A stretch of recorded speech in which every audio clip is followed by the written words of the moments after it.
All right, folks, how you doing?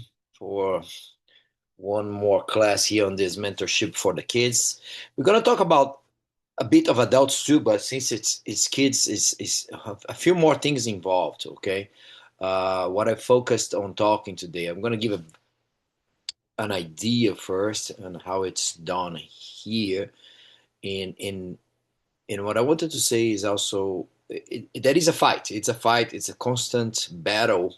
Okay, to how you say get the coaches on the same track, on the same page. Okay, so you don't think it's everything. It is what I'm going to be saying here now is something that we are constantly striving. Okay, to get. But if you don't even try, you're not even gonna get for sure, right? So I'm not saying that all the time happens. That is always a coach here and there that misses the opportunity to be the greatest coach that he can be, right? So that's pretty much it. Okay. So somebody put a question in our group, and I think it was opportune for us to talk about it. Okay, as they the question was that is how you do with changing partners, because there is this student who complains that always whenever is three, okay, three students, I'm sorry, that odd, he end up doing with three students. Okay, and who end up with that? The ones that actually need the most, truly. Okay, and including children. Now I need you to start thinking about children. All right. So as a kid that it's a little shy. Okay, and maybe it's a kid that does not behave so well. Okay, then maybe is a kid that not just behaves well, probably is shy, but also don't have the best how you say athleticism. Okay, so but athleticism will be more towards the adults. Okay, but it's very often, okay, if they are shy, they probably don't excel on the physicality as well. Okay, so um, what happened is, there's always the kid doing by himself. I'm gonna say something. For example, we just lost it the night. The child, we lost a child. Was an autistic child, right? Um, and somehow I need to get better studying more on this matter. But I feel like some of the autistic children that come has a heightened sense of sexuality. Um, right? So they sometimes, so for example, what happened very often is this kid, he likes to drop on the knees, right, in the boy's groin, and sometimes in the girl's chest. Of course, in that age, the girls don't have breasts or anything, but some do, and then he does. He doesn't, and he does on purpose. He likes to fall on the floor all the time. As we are running, he falls so somebody can fall on top of him, and he likes this mess. And we gave him, good 2 3 months trial, and but it's always a coach staying with him. So no children wants to pair up with him. And if they do, that children will end up getting hurt or getting with the knee dropped on the groin and things like that. So we have to be very careful. So every time that child is in class, we lose a coach. Okay, because the coach needs to specifically to be on top of that kid.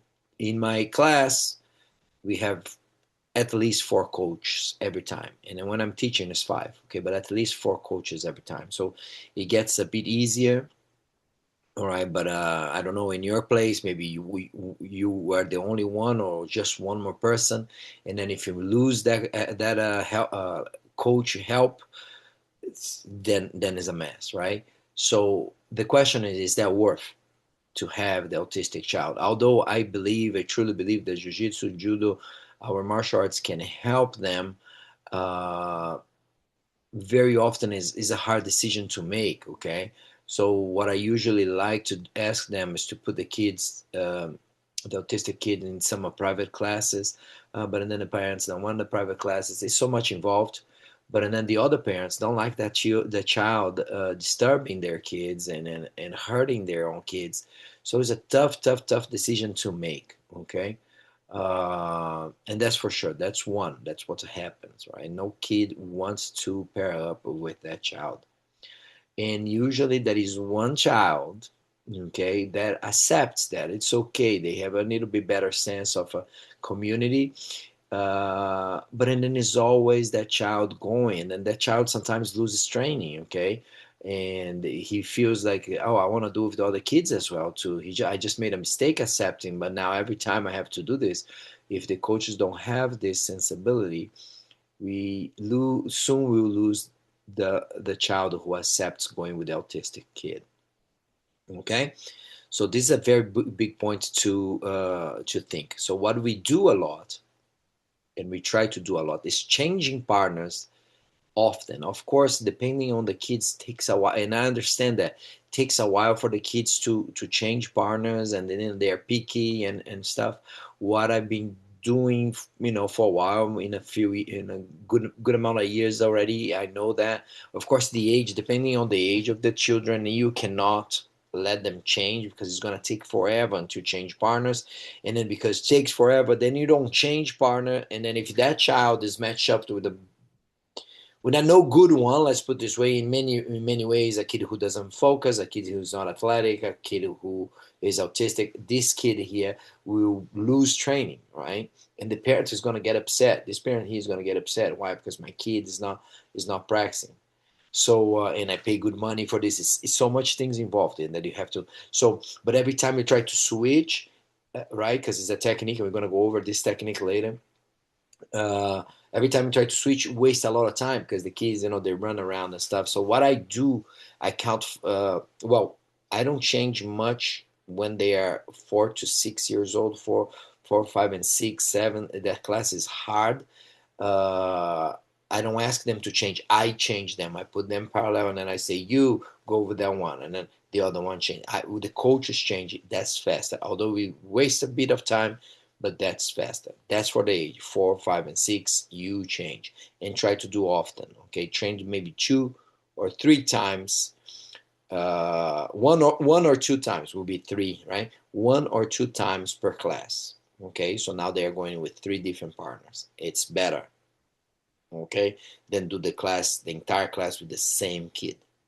Okay, it's important. All right, now when they're a little older, 8, 9, 10, 11, I give them 5 seconds. You get 5 seconds to get another part. 5, 4, 3, 2, 1. And then there is always someone who are not. Why you not matching up? That I one kitty here by himself and the other kitty here by herself. Why you didn't match up? Right? You left over. You gotta go.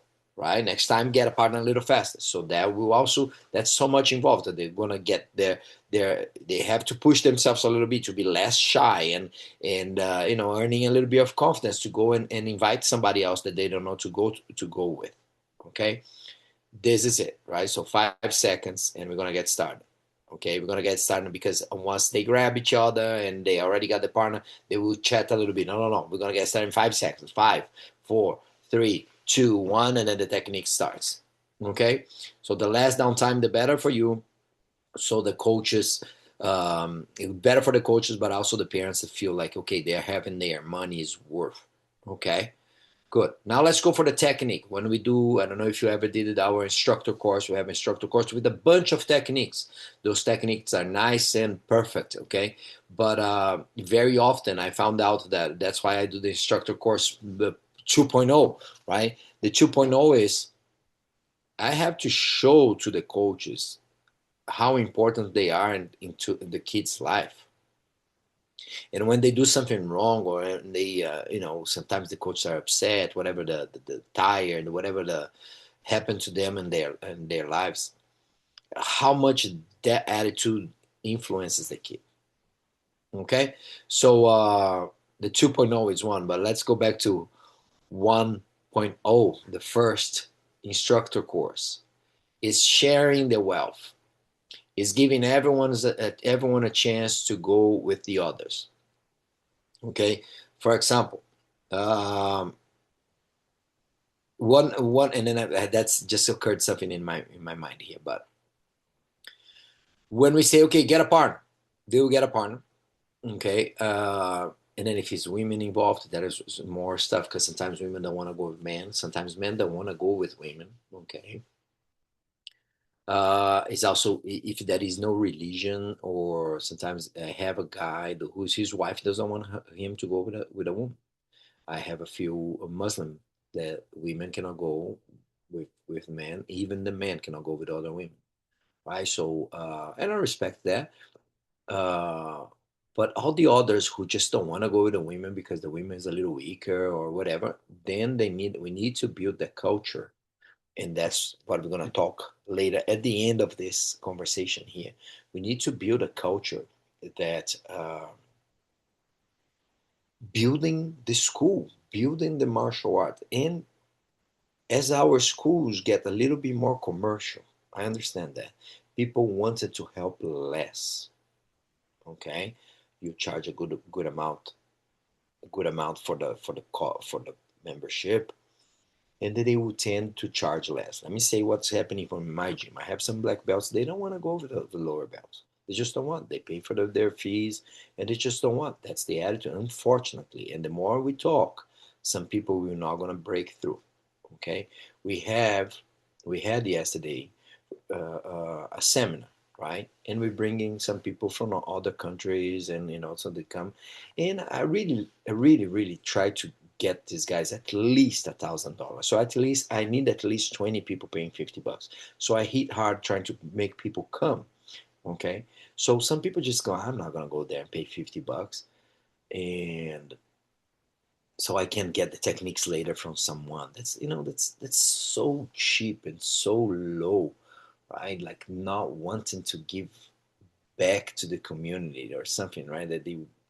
Or for example, you get your black belt and then you don't sign up for the IBJJF or something like, oh, I don't want to do this because I think it's so low. It's just, that's my opinion, right? So if other people may see this video later, and it might hit them hard and feel, oh, professor is saying that. I just, I'm not trying to offend anyone, but I think we have to give back to the community that we came from. Okay, um, I will mention his name here. Amazing guy. His name is Roland Laritz. Okay, he called me once to do a seminar in his gym, and I actually stayed there for a month. Okay, and he told me something that really really stuck with me to this day, and it was something that I just did uh, out of gratitude. Okay, so he told me, look, I pay you for the seminars, and I already did seminars with many people, but you are the first one. Okay, you are the first one who brings stuff back to the house. Like for example, and he wasn't asking for that, so I was staying in his house, and I bought some bread. Right, I see the bread because I was in the grocery store. I bought some bread and brought it back. Like I thought was the minimum that I could do. That's so much of a help that he was giving to me, giving me a job. Right back then, I was living in Brazil, so I needed that job, and I was eating in his house and stuff. So I went to the grocery store as I was already there, like to buy stuff for myself. But I said, you know what? Let me get the bread. Let me get a few things that they always have. They probably didn't need that, but I wanted to do that. And then I told him, and that's when he said to me, I want to go somewhere else to buy some souvenirs and things, and I'll take back home. And because I truly believe that as you're making money, you gotta give money back to the community. You gotta put money back back on life again. And it's just, greedy, just holding that. That's my mentality, right? And he told me that, man, you were the first guy who I brought here who spent money. And that speaks a lot, he said. So I wouldn't expose Roland here, Holland, right? Here, if I have something bad to say. And if I did have something bad to say, I would say to him, um, not in here, right? But amazing guy, a great experience that I had with him. But and then I say this to this day, right? I wherever I go, making money or not, I try to put money back into the community, throw money back into the economy. So I'm getting all this good stuff from Jiu-Jitsu. Why not paying the IBJJF? Oh, IBJJF, just do that. Okay, but do something else, right? For example, right now, what I'm doing, and I don't want to talk about myself, just talk like we can donate. We can, maybe you donate stuff for, right, for a cause or something, but I think it has to change the mentality, and that mentality reflects on the mat with partners. Okay, let's put a pause on this line of thought and talk about uh, a competitor. A competitor must be selfish. My training, my training partner, my coach. It's my coach. It's not anybody else's coach. It's my coach. It's my diet, my competitions. And that's they have to do it. It's a trait of a competitor. And that's why sometimes, and I was there. I was like one, you know. Maybe I wasn't so much selfish, and maybe that's why I didn't win the like the Olympics that I wanted so much, because you do need to be selfish. All right. One of the reasons, there are many reasons, if we could even talk about it, why one does not get to the Olympics, right? Many reasons. In my case, okay. So, but this was one. Maybe not super selfish. Selfish for sure, but not super. And then when you have those selfish guys in the gym, if they are competing, is understandable. If they are not competing, does not make sense. Why be so selfish? You understand? Yeah, but I'm paying. I want to get the best. That's the trickiest part. But it's up to the coach to constantly talk about not being selfish. Okay, about uh, support the community, support things. All right. So it's up to us, right? It's a battle. And that's why I said it's a battle every time. It's a battle for the coaches to understand that. It's a battle for the students to understand that. All right. I truly believe that we learned a lot from our peers. Okay, the coach comes in as a class, and very often, like I've been saying a lot here in class, a class is a class, it's a minimum knowledge. I'm going to show you a class. So if you don't hang out and do a little role with your friends, you know, extra role, I will say something here in my area. Okay, it's 1 hour class. Okay, if I do an hour and a half, I will have less students. But those who need the extra 30 minutes, stay, stick around. Today is a day that maybe you don't need to go back home. Today is a day that maybe your kids are here in on the mat, right? Because sometimes people need to go back home for their families. I understand that. It's so understandable. That's why if you do a class, an hour and a half or 2 hours class, these guys cannot stay here. But that's another conversation, even, right? So stay on the mat. I say very often, and then there's another tricky thing: come to class and spar with the kids, right? Kids, I would say 11, 12, 13, right? I don't want to spar with the girls because, all this craziness around the world. Everyone thinks that somebody else is always the pervert. And I understand that. That's good. But you can spar with the boys. You can spar, right? Come more often and do some courses.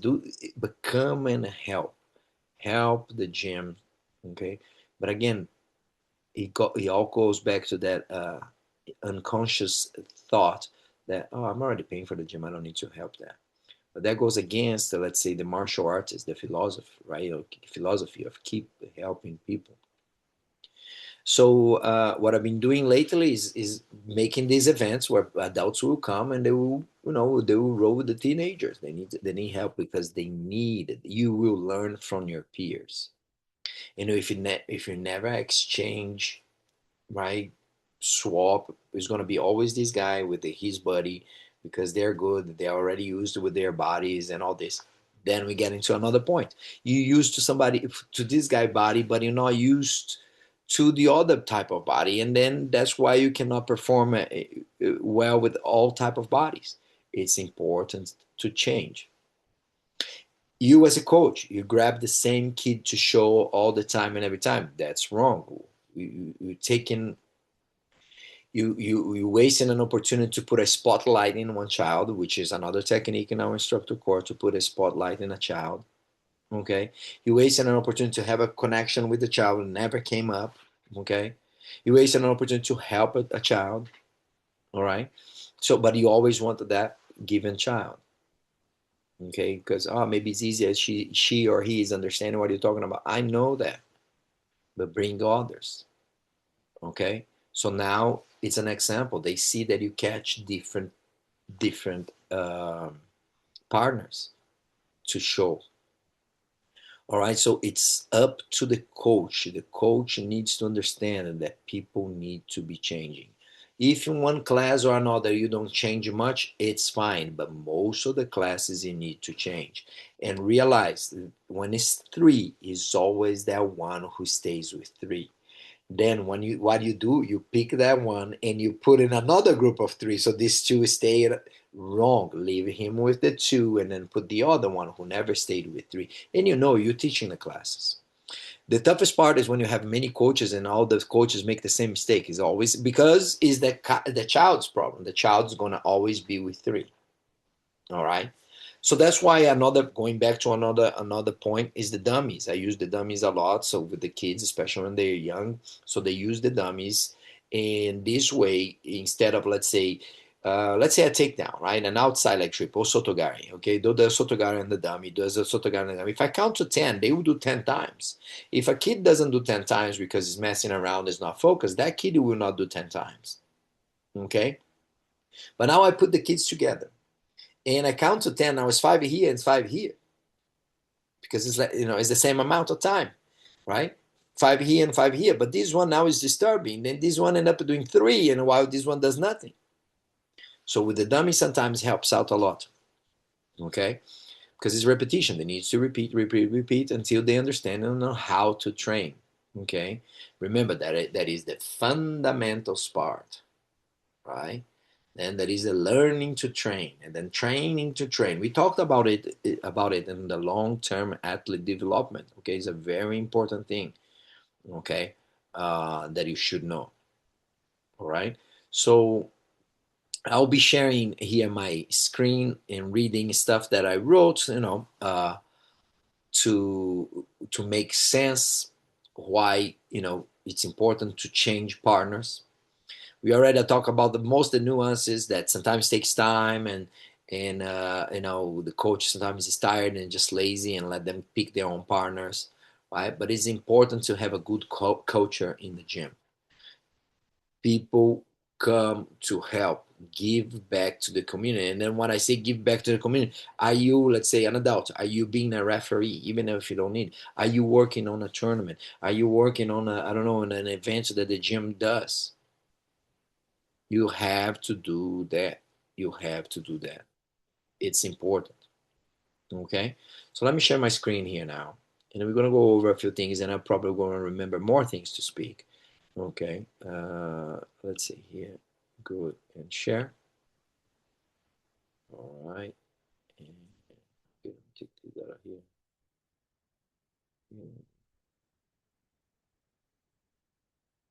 Here. All right.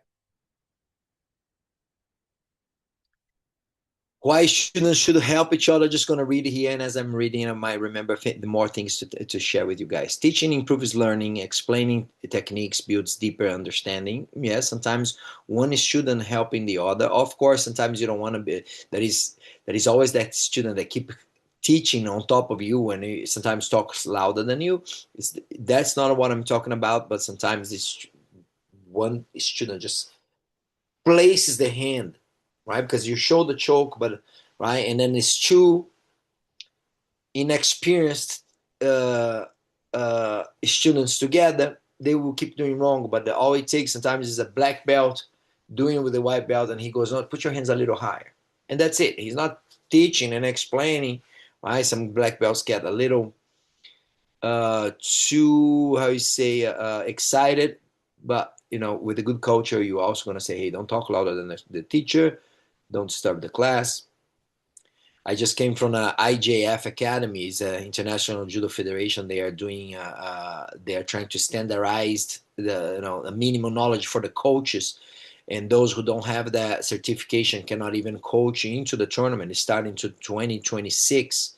So I went there and did it, not because I wanted to coach in a international high level judo tournament. No, because I just want to know what's the new thing, right? And there many coaches, and very often you see one coach talking louder than the coaches there, and they get yelled at. They, why are you teaching? Who the teachers are here? Those are the teachers, and some people get very humbled or humiliated, if you even think that way, because they're talking louder. So it's right. So that's a builds a strong team culture. Help your teammates create support and respect. 100%. We want all the other black belts also to be respected, to in a sense of like, man, he's doing a lot for the gym here. you know that's it. Sharpens your eye for detail. Exactly. One is going to give one extra detail, like I just said. Put your hands a little bit more higher on the collar here, right? Develop leadership skills. Yes, improves communication and confidence, right? Yesterday, the guys came here to do a seminar with great techniques, but their communication skills, because of the language too, was a little harder. But I told them, keep going. I can hop in, but keep going, because you need to improve. You need to improve in your skills of teaching. Talk a little loud and things like that. Even though the guy came, from another country to the seminar, I gave my feedback to him, right? And they appreciate that in a good way, right? In a good way. I also be very careful. I don't want to be, teaching other people. I don't know how to teach, but since they asked, I'll give them the feedback. Makes training safer. Experienced students guiding beginners prevents injuries. 100% prevents injuries. Okay, so how do I do this? Well, you can put a part in the class that the guys will do the drill, all right, and they pick up their buddies, but and then say, change, do with someone different now. It's important. They need get a lower belt. The lower belt needs to understand how it is that to do with a higher belt. That's all important. Okay. All right. Why should change partners often? Okay. Well, why should each his students help each other? That's the first part. That's all connected in many ways. All right. Why students should change partners often? Let me see what it says. It's the technique. Okay, let me correct there. All right. Uh, Learn to adapt to all bodies. I said that all body types. Technique must work on everyone. All right, must work on everyone. Also, there are techniques, and I said yesterday that I wouldn't do this technique in this big guy. Let's say I kind of decently short legs, I would say. I'm not gonna apply on the guy who's 230 pounds, or let's say 110 kilos, and neck like that. I'm not gonna try a triangle in there on him, right? So it's some techniques. Well, maybe he's super tired and stuff. The triangle's right there. Given that's another situation, but also students should know. Oh, it's hard to do the arm triangle on this guy. Okay, so that it's hard on this guy. So we should have other techniques for this person, and they will learn that as they change with other partners. Otherwise, they will never learn. Breaks the comfort zone. Rotating partners be real skill. Exactly, the comfort zone. Sometimes you're too comfortable with that student. Okay, very often with kids, and that is a challenge. Going back to kids, right? Going back to kids, that is a challenge. One kid only want to do with a kid, and he wouldn't do with the other kids. All right, slowly you have to say that you have to change, you have to improve, you have to get better. Okay. Improves timing sensitivity, same as before, right? We getting used to with the body types, and yes, so that is a sensitivity on techniques. You learn the technique, but that is what I call it as an emotional part. When you have the hand on the collar, you're kind of far from the technique. You're far to submit the guy, but because of that grip, you already have a feeling that's gonna happen, right? Different reactions sharpen the technique. Exactly. Builds humility and emotional control. 100%. You got to be humble. You got to be nice to other people. You got to help other people. That's humility, right? That's part of the martial art. Okay. We fail if the average of our students, okay, like I said, I have some guys that don't do that. All right. They don't help others. All they care is about themselves. I do know, I do that. I do know that. But if the average of my students are like that, then I'm failing as a coach. And of course, the average is not. Okay, so thank God, right? Because we're doing a good job here, right? Promotes respect and patience, right? Promotes respect and patience. That's very important. Lastly, strengthens the community. Again, help students connect and support each other. Very good. They'll be friends outside of here. They go, they do stuff that I'm not even invited, which is great. You know, they have their own community. They do their stuff. They like each other. They right. Perfect. I like that. They will be black belts, and eventually they will be teaching even here or in their own gyms, whatever, or they will be teaching their own kids, but they would know how, the martial art it is, right? Because if you only focus on teaching the best, if you only focus on a spar or drill with the best, all the others will be left out and they're not going to get better. It's going to take longer for them to get better as it's taking, and then they quit. And less people do martial arts worldwide because it becomes a phenomenon or worldwide, and then less people do. All right, jiu-jitsu is growing so fast, it's a boom, it's good for everyone now because a lot of people are doing. But if you do a lot of stuff wrong, less people will do than years. Put 10 years doing wrong things, less people will be doing it, and then we're all gonna be facing this problem.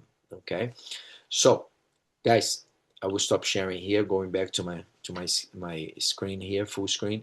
I hope I could help you with this. I want some questions, so please send me some questions on the mentorship group.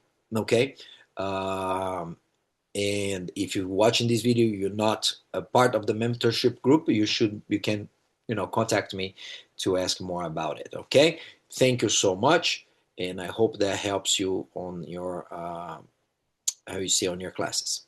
Thank you.